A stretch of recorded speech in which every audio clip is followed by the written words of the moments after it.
Hemos vivido momentos agitados en los últimos años. La política se ha vuelto en gran medida el centro de la conversación nacional.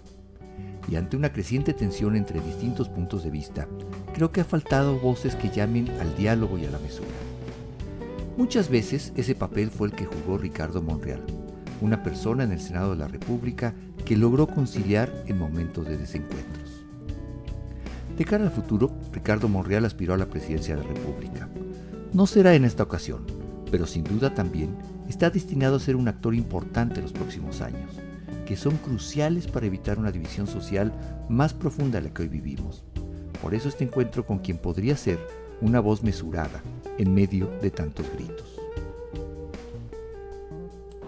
Ricardo Monreal, muchas gracias por recibirnos. Aprecio mucho que en estos momentos en los que todo está muy convulsionado y todo el mundo tiene muchas cosas que hacer, nos recibas. De verdad, muchas gracias por tu hospitalidad. No, al contrario, bienvenido. Me da mucho gusto que estés aquí y estar con el auditorio que cada día crece más en esta región.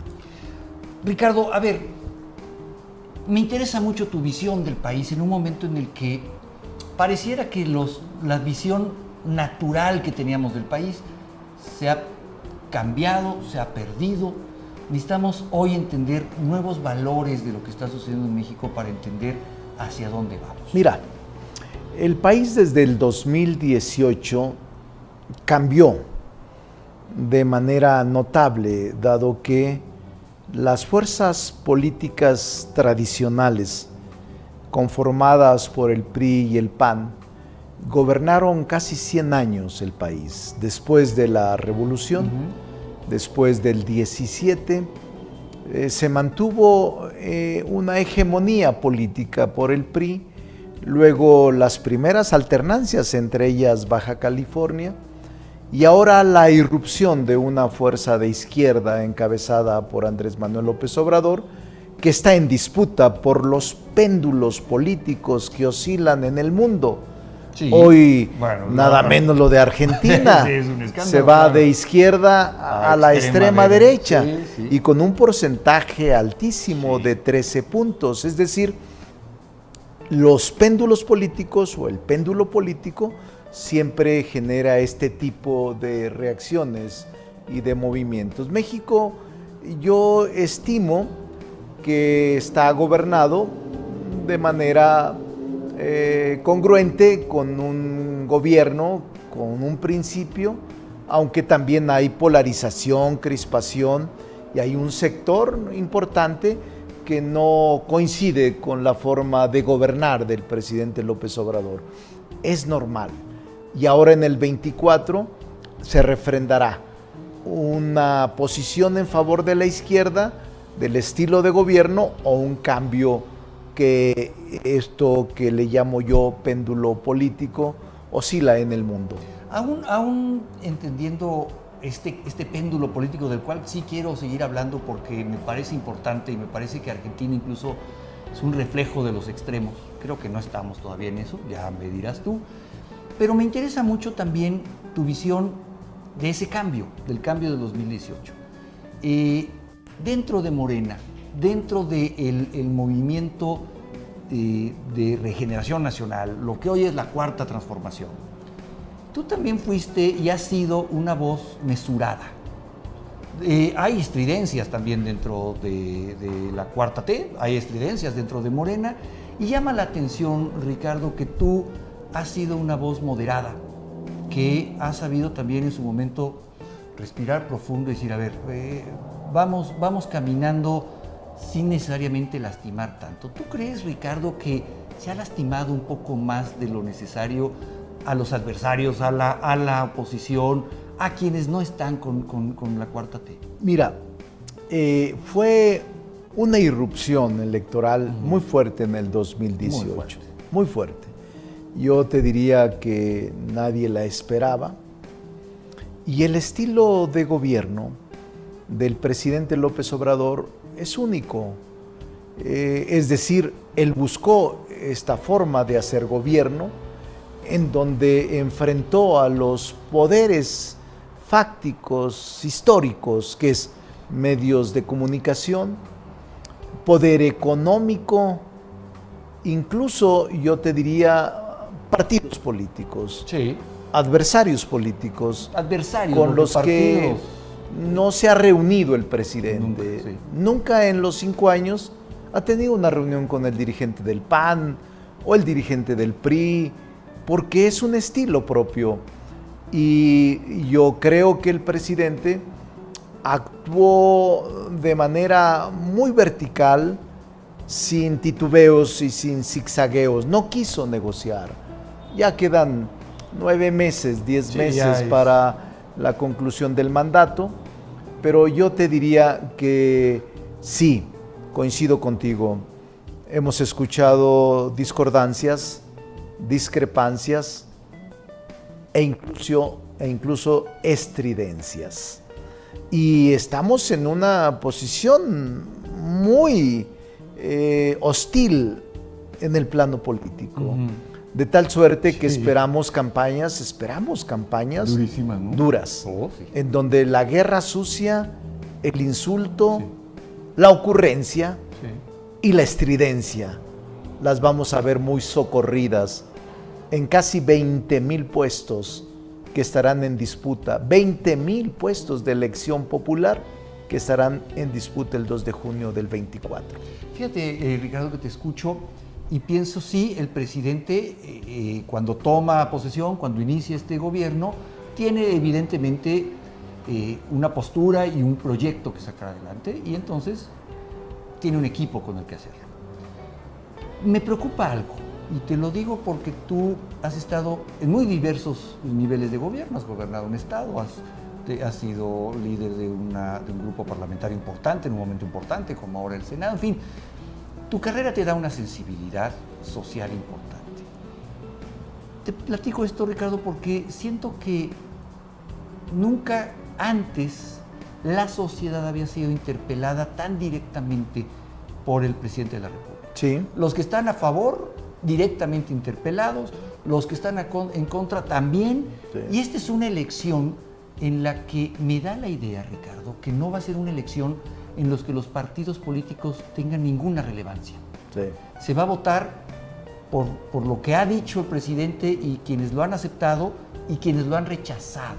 Sí. Me parece también que es peligroso una sociedad en este momento tan diametralmente dividida e irreconciliable. ¿Lo sientes de esa misma manera?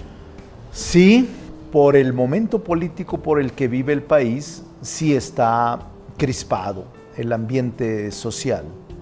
Y sí hay los que aman al presidente y los que lo odian, en dos corrientes diametralmente insalvables, inconciliables.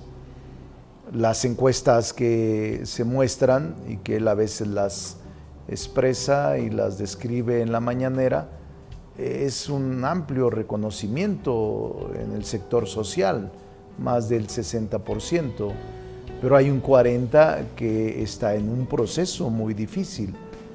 Yo soy más de conciliación, Sí, de acuerdos, de siempre. consensos. Yo no creo en la confrontación permanente como una forma de gobierno.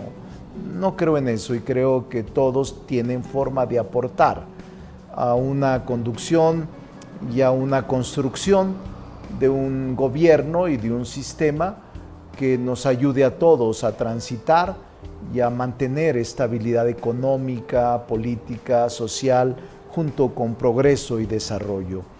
Yo soy así. Quizá eso me alejó un poco del presidente en la segunda mitad del sexenio, e incluso esta posición más equilibrada y conciliadora me alejó también de Morena, de aquellos grupos muy extremos que no coinciden con conciliar a la nación. Eso es normal. Pero eres de los pocos que pudo disentir al interior de Morena y continuar con una actividad relevante. Sí, lo puedo hacer. Sin embargo, tuve un costo. Y el costo fue que en el ejercicio del proceso interno de Morena, donde participé como aspirante a la coordinación nacional, que luego se transformó en candidatura o precandidatura a la presidencia, no me fue bien. apenas obtuve el 6.5%. Es decir, la gente no le gustó mi discurso de conciliación, de reencuentro, de acuerdos, de consenso, porque la sociedad está polarizada y porque el presidente decidió enfrentar al poder económico, a los medios de comunicación, incluso a la clase media aspiracionista, en la que yo creo que mucha de ella, sector intelectual, sector académico, muchos de ellos votaron por nosotros en el 2018 y ahora los veo alejados, incluyendo conductores, medios de comunicación, reporteros. Todo eso fue una amalgama muy interesante, afortunada, que logró el triunfo en el 2018 y que ahora yo los veo alejados y si no alejados, al menos escépticos en el proceso de transformación de la transformación, en el proceso de profundización del proceso de transformación. Hablemos un poco de lo que hoy necesita el país, si me lo permite, Ricardo, porque frente a un proceso electoral en, ¿qué?, 7 meses, ¿no? Sí. Que vamos a vivir, ya lo has dicho tú, un proceso especialmente complejo, complicado, de descalificaciones. Se va a necesitar también mucho oficio político. Sí. Hoy, más que nunca, creo, los mexicanos, en su conjunto, más allá de sus preferencias electorales, México requiere del oficio de sus políticos. Pero veo pocos políticos con oficio, de uno y de otro lado. Sí. No veo, veo improvisaciones de uno y de otro lado. ¿Dónde está ese viejo oficio? Y por otro lado, ¿dónde está una nueva generación de políticos que vengan a refrescar las cosas? Me siento estancado en un discurso de hace años. Sí, es correcto lo que tú afirmas y lo que tú analizas. Estamos en un momento complejo para la política, porque hay muchos claroscuros, quizá más oscuros que claros. Una sociedad enfrentada, polarizada, además una sociedad muy demandante, más consciente. Quizá el proceso del 18 nos generó este grado de mayor conciencia, politización e información. Y no necesariamente con información de calidad, también porque la guerra sucia, porque la propia confusión ideológica o la manipulación de acciones del gobierno en contra y en pro generan distorsión, y una juventud o un liderazgo ya agotado en el país, una clase dirigente, una clase política agotada, y una dirigencia nueva que no surge y que no comienza, líderes jóvenes que apenas están en formación y que no tienen todavía el empaque de conducir al país en distintas responsabilidades. Ricardo, estábamos platicando de lo que viene en las elecciones, del papel que tendrán que jugar la sociedad, pero también hablábamos del papel que los políticos de oficio necesitan jugar. Sí. Y tú me decías, pues sí, pues ciertamente ahí hay una nueva generación que todavía no terminan de desempacarse. Y me preocupa mucho esto, Ricardo, te lo digo porque pues en Morena veo los mismos rostros de siempre, ni hablar del lado de la oposición, pues los mismos de siempre. Me preocupa cuando pase la elección. Déjame futurear un poco. Pasa la elección del próximo año, sucede lo que tenga que suceder, ganará Morena, ganará Xochitl, no nos metamos en el resultado, pero vamos a tener necesariamente un país dolido, un país dividido. Unos estarán contentos y eufóricos con el triunfo, otros se sentirán lastimados porque no llegó su preferencia.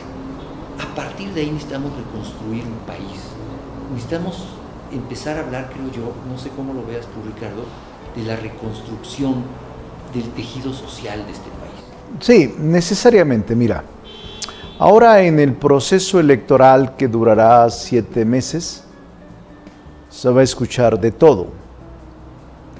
En las propuestas estarán nutridas de descalificaciones, quizás haya propuestas serias también, quizás haya muchos insultos que nos van a separar de cada expresión política. Yo veo estas 3 fuerzas políticas únicamente, PRI, PAN, con el PRD, MC y Morena. Y una vez que concluye el proceso, por razón natural, viene una etapa de reconciliación política. Esa se va a dar. Pero no se dio en este cambio. No se dio en el 18. Porque era tan fuerte, sí, era tan fuerte el hartazgo político que fue difícil conciliar con aquellos sectores que habían generado el deterioro económico, el saqueo, las formas del quehacer político anquilosado.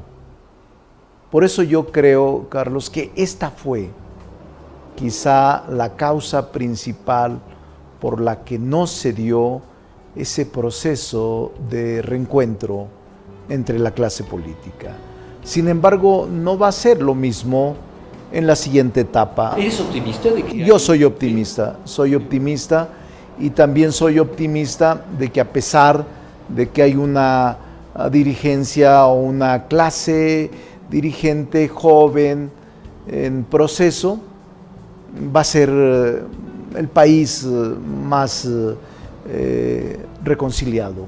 Porque fíjate, Ricardo, un país que deja de creer en su clase política, deja de creer en la política como la arena de solución social, es un país que irreversiblemente pues termina reflejado quizá en los péndulos, estos momentos pendulares de los que hablábamos al principio, Argentina y demás. Y creo, yo soy optimista como tú de que... Yo soy optimista. Mira, cuando se aleja el encuentro, la conciliación, el diálogo, el acuerdo, cuando éste está ausente permanentemente, se genera la teoría del caos y se genera la teoría del odio y la teoría de el permanente golpeteo o confrontación.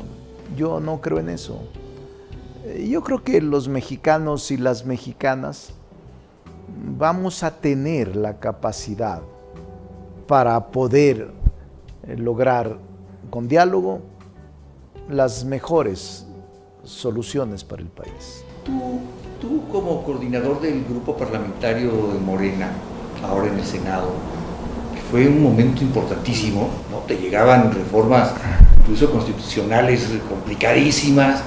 Muchas veces tú incluso manifestaste ante la prensa que, bueno, no necesariamente estabas totalmente convencido de ello, y así lo expresaste y en ese sentido actuaste.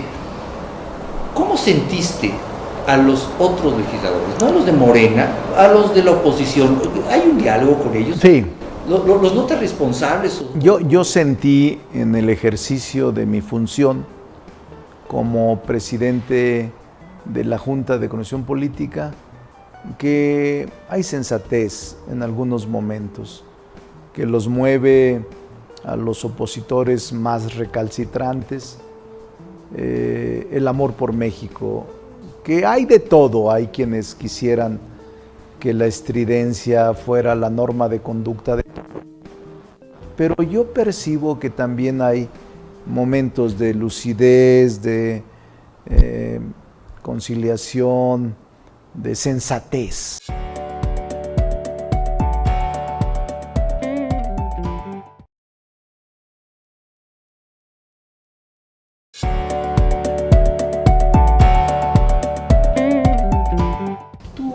Tú como coordinador del grupo parlamentario de Morena, ahora en el Senado, que fue un momento importantísimo, ¿no? Te llegaban reformas incluso constitucionales complicadísimas.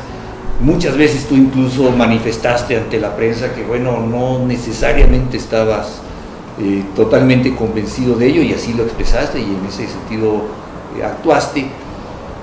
¿Cómo sentiste a los otros legisladores, no a los de Morena, a los de la oposición? ¿Hay un diálogo con ellos? Sí. ¿Los notas responsables? Yo sentí en el ejercicio de mi función como presidente de la Junta de Coordinación Política que hay sensatez en algunos momentos, que los mueve a los opositores más recalcitrantes, el amor por México, que hay de todo. Hay quienes quisieran que la estridencia fuera la norma de conducta, pero yo percibo que también hay momentos de lucidez, de conciliación, de sensatez. Yo siempre he creído, desmiénteme o ayúdame, yo siempre he creído que, por ejemplo, en el Senado, que es un debate muy distinto al de los diputados, porque son menos, porque es otra su función. Siempre he creído que en comisiones, en las reuniones en corto, hay un discurso distinto al de la tribuna. Sí. Que el de la tribuna, pues a veces quizá busca salir en el espacio informativo, o llamar la atención, pero he querido creer, dime si es cierto esto, Ricardo, que ya en los pasillos, en las negociaciones, de verdad, hay más responsabilidad de todos los grupos parlamentarios. Sí, eso sí es cierto. Sí es cierto, sí es cierto. Normalmente, cuando estás en la tribuna, que es pública y es abierta, generas una posición más ríspida, como que hablas para tus electores. Exacto. Que hablas para tu público, tu grupo, no para el país. Normalmente es eso, y los grupos parlamentarios actúan en razón de su interés electoral. Tampoco es malo, es parte de un proceso que tenemos que llevar a cabo. Pero cuando son reuniones en corto, privadas, cuando son reuniones de discusión en comisiones o cuando son reuniones de acuerdos fundamentales, normalmente son más prudentes los senadores sin la cámara de televisión enfrente. Pues me da mucha tranquilidad. Sí. Si esto es esto, si lo que sucede en verdad es el circo que vemos en No, y el Senado tiene otro nivel de debate, su propia naturaleza de ser cámara revisora o ser una cámara más prudente, con personalidades que con el tiempo han sido siempre más pensantes, o si no pensantes, sí más prudentes, reflexivos. Es una cámara de reflexión, el Senado de la República. Y yo siento que el debate, por momentos, sí se pierde en decibeles, pero normalmente es muy correcto el debate, duro a veces por las ideas y los principios que sostenemos, pero respetuoso en general. Ricardo, no eres ahora ya senador en funciones, lo eres con licencia. ¿Y entonces? No, pues estoy en eso. ¿Para dónde va? Mira, estoy platicando, estoy en eso.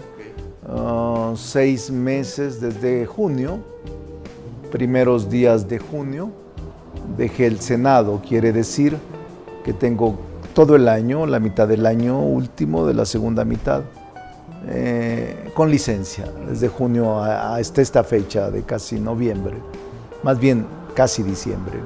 Pero como soy propietario, senador, en cualquier momento puedo reintegrarme cuando las condiciones y las necesidades políticas así lo reclamen, y lo haré con responsabilidad. Pero a ver, Ricardo, déjame entender qué pasa, o déjanos entender a todos los que vemos este programa, qué pasa por la mente de un político, que al final esa es la idea, de platicar contigo, ¿no? Sí. Conocer cómo ves las cosas, pero tú empujaste fuertemente el ser considerado precandidato, Sí. ¿no? Para hablar en el argot, corcholata. Pues ya, fuiste corcholata. No fue fácil que te consideren corcholata. Incluso tú dices, a ver, yo soy, ¿no? Tómenme en cuenta, aquí hay con qué. fuiste corcholata, bueno, al final el proceso se decantó por Claudia Sheinbaum, tú no lo decías al principio de esta conversación, los resultados no son los que yo esperaba, y entonces te disciplinas, eres congruente y dices, bueno, pues no fui, vamos a apoyarlo. ¿Qué motiva a alguien como Ricardo Monreal, que pues, yo veo su trayectoria política y digo, bueno, es que ha estado prácticamente en todas las posiciones, salvo la presidencia de la República, pero bueno, ya la buscó y eso es también una aproximación.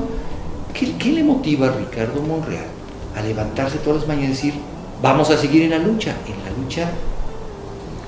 En términos personales yo diría, pues en la lucha de qué, ya lo hemos conseguido todo, ¿no? Entiendo la lucha de lograr mejoras para el país y demás, pero en lo personal, Ricardo Monreal, ¿cómo se ve en este futuro inmediato? Mira, es una muy buena pregunta, como todas, pero yo estoy muy tranquilo. En efecto, participé en una contienda interna. Los resultados no me fueron favorables.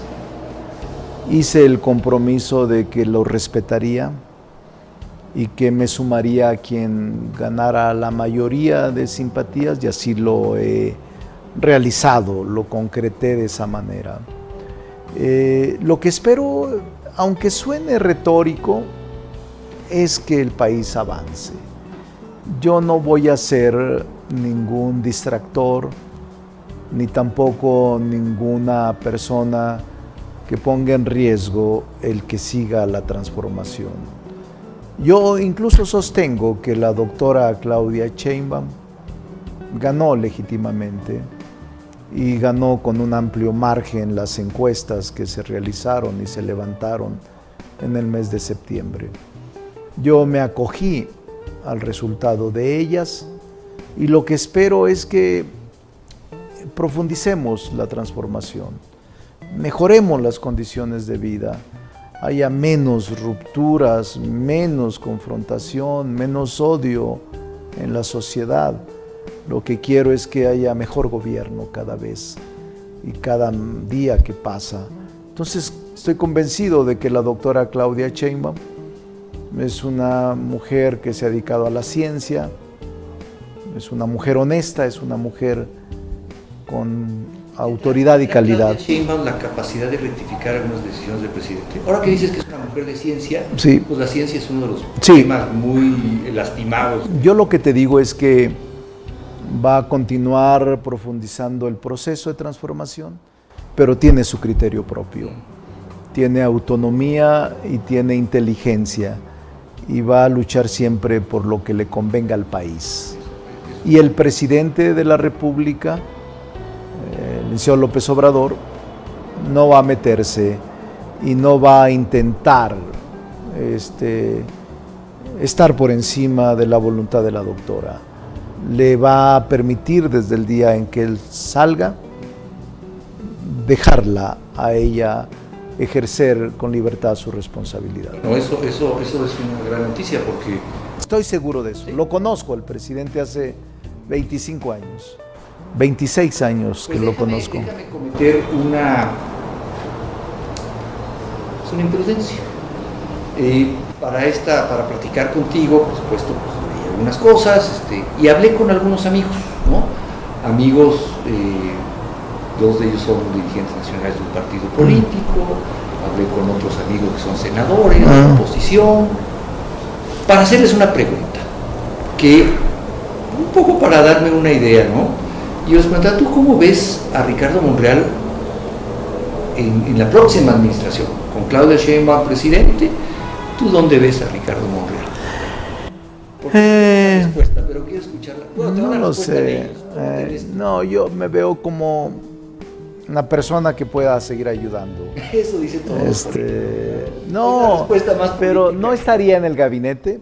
Fíjate qué curioso. No estaría en el gabinete. De 5 personas con las que hablé, 4, y no los hablé en conjunto, sino en separado, 4 me dijeron, Ricardo debía ser el secretario de Gobernación el próximo. No estaría en el gabinete. ¿No estaría en el gabinete? No estaría, porque yo estimo que tienes que tener mucha pasión para un trabajo de tal envergadura. Y aunque yo tengo pasión, pero toda mi vida pública, que son más de 40 años como servidor público, desde que fui regidor hasta senador o gobernador o alcalde, nunca he tenido jerárquicamente un jefe y siempre he preferido el poder legislativo por el grado de libertad y autonomía, y desde ahí puedo ayudar, y si no desde la academia, soy maestro universitario,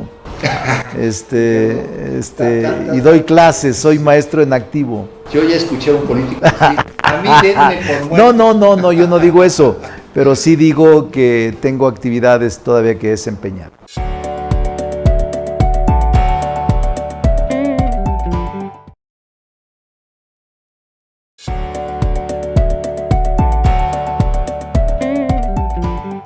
¿Tú cómo ves a Ricardo Monreal en la próxima administración? Con Claudia Sheinbaum presidente, ¿tú dónde ves a Ricardo Monreal? Respuesta, pero quiero escucharla. Bueno, no lo sé. No, yo me veo como una persona que pueda seguir ayudando. Eso dice todo. No, pero no estaría en el gabinete.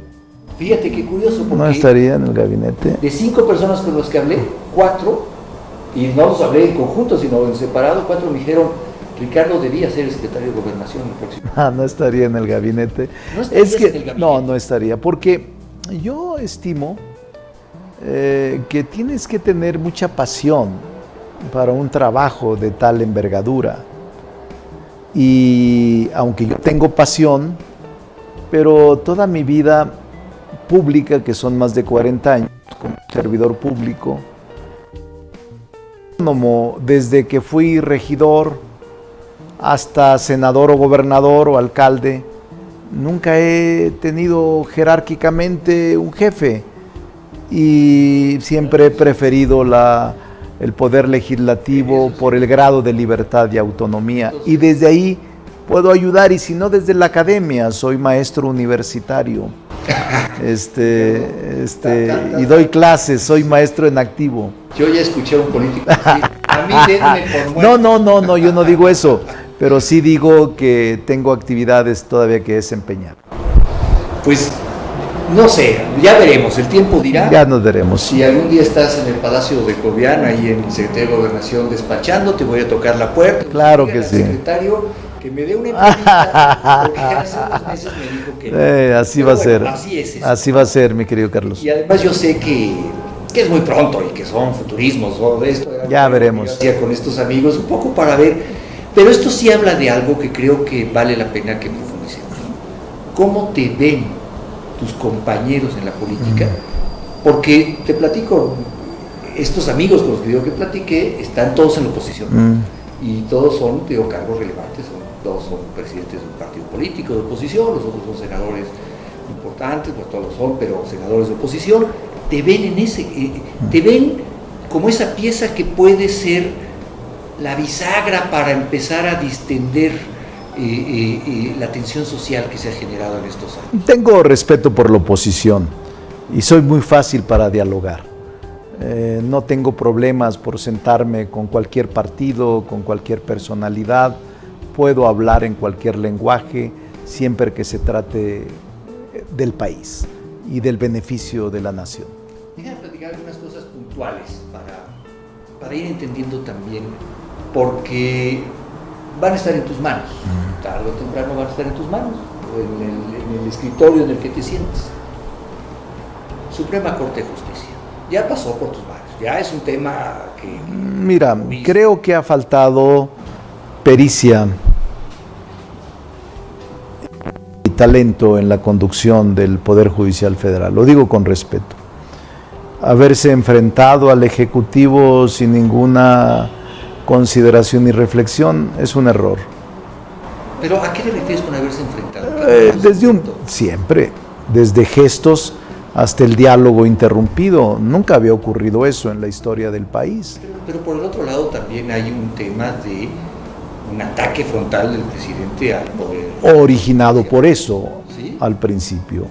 Y mira lo que está ahora en puerta. El presidente quiere una reforma judicial. El presidente quiere que no haya tanto privilegio en los ministros, que no se conviertan en una casta alejada del sentir popular. ¿Eso lo resuelve la elección de los ministros? No necesariamente, lo digo con todo respeto, pero una reforma que aminore sí, que atenúe sí la cantidad y el cúmulo de privilegios que en el caso de ministros tienen. Y el sistema de justicia está en crisis. Para mí hay un déficit de justicia en donde están al mejor postor, no hay justicia, o hay este déficit del que yo hablo, y me temo que no va a ser fácil transitar, porque hay ya una abierta confrontación. No hablo de jueces, ni secretarios de acuerdos, ni secretarias, hablo de ministros, de la cúpula, no hablo incluso ni de magistrados. Y creo que se podría resolver con diálogo los desencuentros que pudieron haberse evitado con diálogo, sin arrogancia. Eso es lo que creo. ¿Pero tú sientes que esa arrogancia vino de Palacio? Para mí sí, fue la falta de pericia de parte de la Corte y la arrogancia y de estar resolviendo contra los intereses del Estado. Pero déjame ponerte un caso, ¿no? He platicado también en esas entrevistas con ministros de la Suprema Corte, me dicen, a ver, todo el intento y el aparato del Estado para reelegir a Saldívar como, al ministro Saldívar como presidente de la Suprema Corte, ¿no te parece que eso fue también una afrenta del Ejecutivo? Mira, no creo que haya sido provocado por el gobierno, por el presidente. Yo estimo que era una intención desde adentro, o de Saldívar o de un grupo afín a él. Entonces yo no le cargaría al Ejecutivo el responsable de todo esto. Y creo que haberlo dejado correr tanto tiempo generó un deterioro en la relación. Sí. Pero finalmente Saldívar ya no está ahí. No, no está con Claudia. Está con Claudia. A mí no me gusta el que se haya decantado, renunciado previamente, pero he respetado la decisión.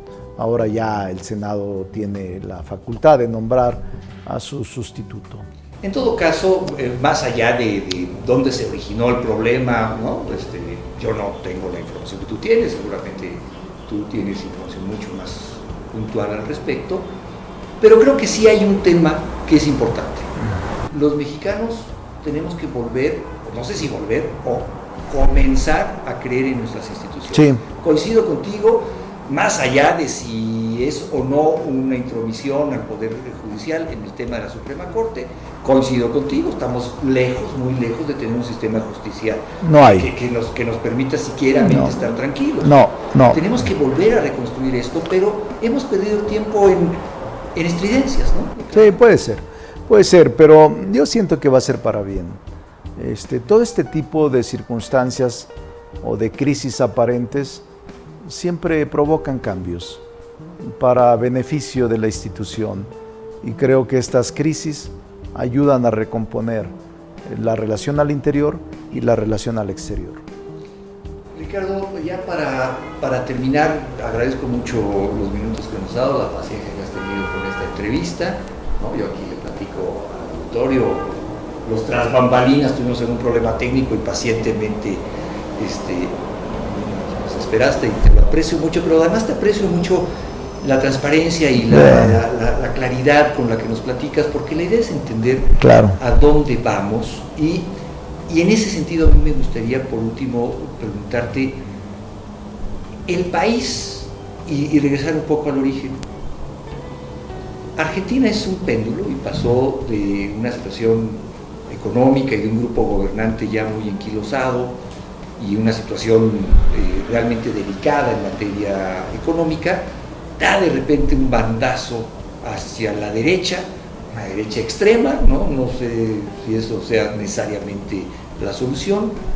¿Tú cuáles son los principales riesgos que ves en los próximos meses de cara a un relevo institucional? Mira, Siendo francos y sinceros, lo que yo veo con objetividad es que para ganar una elección se requiere confianza ciudadana y está soportada en 3 pilares: representación política en las secciones electorales y los órganos electorales, desde la casilla hasta el INE, capacidad de movilización y de promoción, y sobre todo defensa de las estructuras de votantes.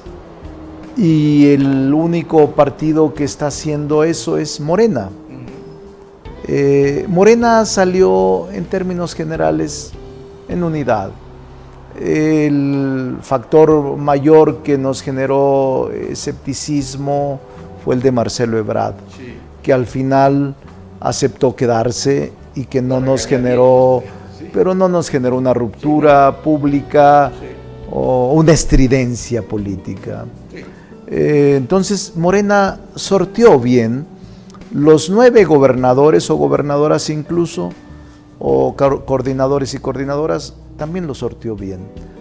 Y ahora le toca a senadores y diputados, que esa es una prueba de fuego, pero los otros partidos no lo sortearon bien.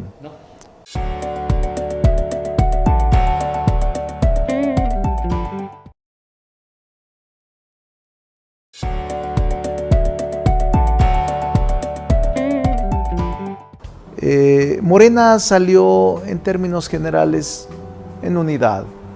El factor mayor que nos generó escepticismo fue el de Marcelo Ebrard, sí, que al final aceptó quedarse y que no nos generó, sí, pero no nos generó una ruptura pública, sí, o una estridencia política. Sí.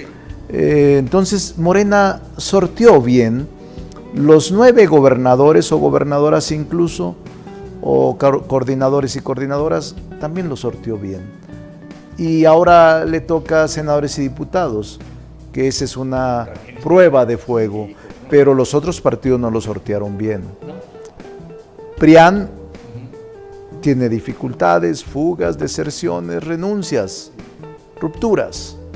MC no termina por resolver su candidato el diferendo que tiene con el Congreso local en Nuevo León, que no sabemos en qué va a terminar, aunque la razón jurídica la tiene el Congreso en definir quién va a ser el gobernador sustituto, aunque el gobernador alegue que la fuerza política que ganó Nuevo León sea Movimiento Ciudadano, no obliga a los legisladores a que tenga que ser, no está en la Constitución.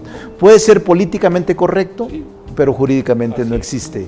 Entonces, yo creo... Pero déjame terminar entonces con una provocación, no sé si con una provocación, pero por lo menos con una duda profunda que tengo. He oído mucho, Ricardo, que es difícil pensar en Morena como partido político en el mediano plazo sin la figura de Andrés Manuel. No, sí. ¿Sí ves a Morena sin Andrés Manuel? O sea, yo sí lo veo. En esta elección veo vida orgánica, más vida orgánica que en el pasado. Y veo también estructuras ya más formadas. Y creo que estamos evolucionando a un partido político, no a un movimiento estrictamente. Somos un movimiento social, sí, pero acepto que no teníamos vida orgánica, esto de la disciplina partidaria, de la vida estatutaria, no lo teníamos. Esto de las tribus, como no lo vamos a permitir. Es mortal, pero ahora ahí va, institucionalmente va avanzando Morena. Ricardo, te agradezco muchísimo este tiempo. Gracias, Carlos. Gracias a ti. Un saludo a todo el auditorio. Termino mi encuentro con Ricardo Monreal y me quedo con la sensación de que estamos frente a momentos cruciales para la vida pública de México. Sobre nosotros hay nubarrones que podrían ensombrecer la convivencia social, pero me quedo también con la certeza de que con la voluntad política necesaria también hay forma de sortearlos de manera positiva y avanzar. Celebro haberme encontrado con Ricardo Monreal, pues la visión que nos presenta, sin duda, es también un vistazo al interior del proyecto que actualmente gobierna México. El país siempre será muy diverso y habrá muchas voces sobre cada uno de los temas importantes. Por eso la importancia de entender desde una visión con experiencia y conocimiento los posibles rumbos que tomaremos como sociedad. Estoy convencido que en este camino, la vida nos tiene reservados otros encuentros.